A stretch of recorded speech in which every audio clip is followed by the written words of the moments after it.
Have you ever wondered why chasing happiness always feels like chasing a shadow?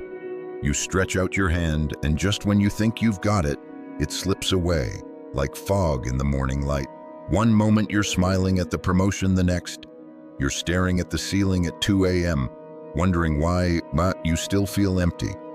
Let me tell you something uncomfortable but liberating. You were never meant to be happy all the time.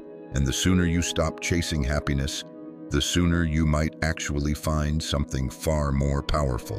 Not happiness, but freedom. I want to take you back for a moment to ancient Rome. Picture a man named Epictetus. He was born a slave. His leg was crippled by a cruel master. He had no riches, no home of his own, no Instagram feed full of beach sunsets or living my best life captions. And yet this man was free. Freer than most of us, scrolling through curated lives and chasing one dopamine hit after another. What Epictetus lived and taught is now known as Stoic philosophy, a way of life that isn't concerned with how things feel, but how you respond to them. He didn't seek happiness. He sought to live in accordance with nature, with reason, with virtue. He believed that what matters is not what happens to us, but how we respond, because life as we know is unpredictable.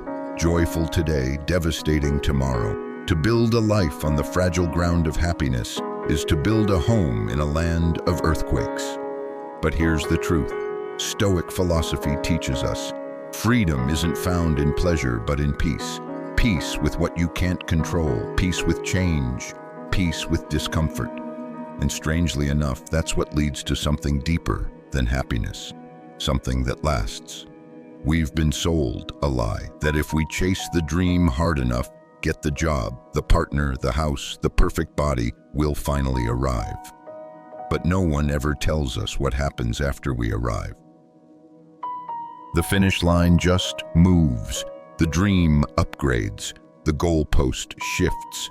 And we stay on the treadmill, exhausted, anxious, numb. You don't need more happiness. You need less dependence on external things, because what you truly crave is not the emotion of joy, but the stillness that comes when you're no longer tossed around by every mood swing, every piece of bad news, or every unmet expectation. Marcus Aurelius, the Roman emperor who ruled over millions, yet carried the weight of death, betrayal, and war, once wrote, "You have power over your mind, not outside events. Realize this and you will find strength." That's the shift. That's the moment you stop being a slave to happiness and start walking toward freedom. Think about it. Every time you say, "I'll be happy," when you're handing over your peace to something you can't control, you're saying, "Until this thing goes my way, I will suffer." And when you do that, you're not living, you're waiting. Waiting for life to finally cooperate, waiting for the stars to align, waiting for something outside of you to fix what's broken inside. But what if you didn't have to wait? What if your peace, your strength, your contentment weren't up for negotiation? This is where Stoic philosophy becomes a lifeline in the modern world. You don't need to feel good to be okay. You just need to be grounded, rooted in something deeper than your emotions. Anchored not in the waves, but in the seabed beneath them. Now, I'm not saying you shouldn't feel happy. Joy is beautiful, but it was never meant to be the goal. Joy is a byproduct of integrity, of self-respect, of doing the right thing even when it's hard. It's what shows up when you're not looking for it. But if you make it the center of your life, it becomes a tyrant. Because then every setback, every sadness, every silence feels like failure. But freedom says, I can be sad and still strong. I can be lonely and still whole. I can be afraid and still move forward. That's the real power. Let me ask you, have you ever had a moment where life fell apart and somehow deep inside you were okay?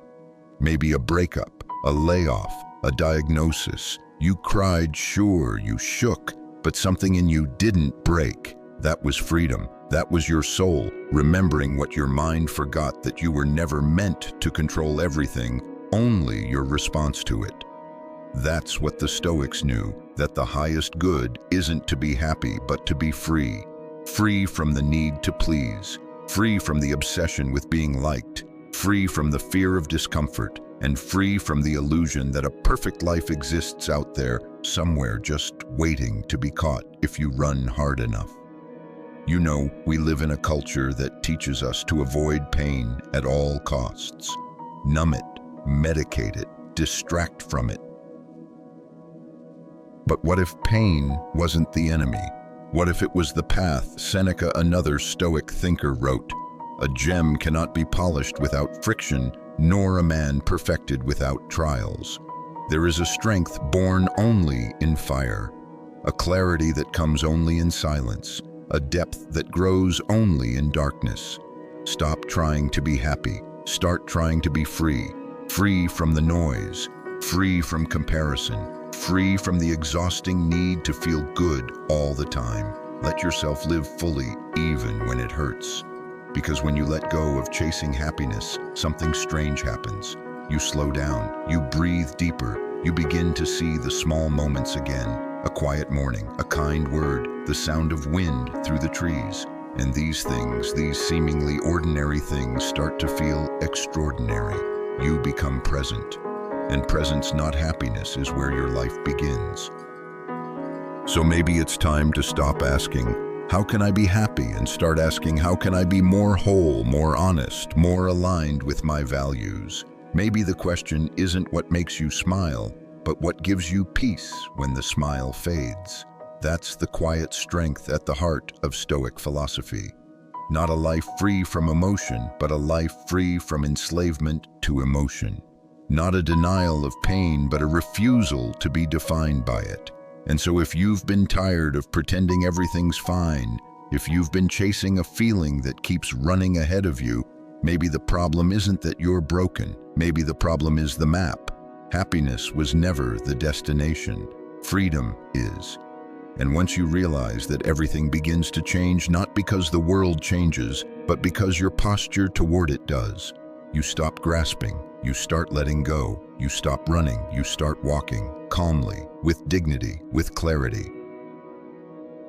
Because freedom, after all, is not a feeling, it's a way of being. So if this message stirred something in you, don't just nod and scroll. Let it sink in. Take one moment today to pause. Ask yourself, what have I been chasing? And is it actually setting me free? That's your starting point. If you found this meaningful, consider subscribing. We explore ancient wisdom for modern lives, especially through Stoic philosophy. And if this video helped you, share it with someone who's been running too hard for too long. Sometimes the best gift isn't a smile, it's a deeper stillness. Be well, be free.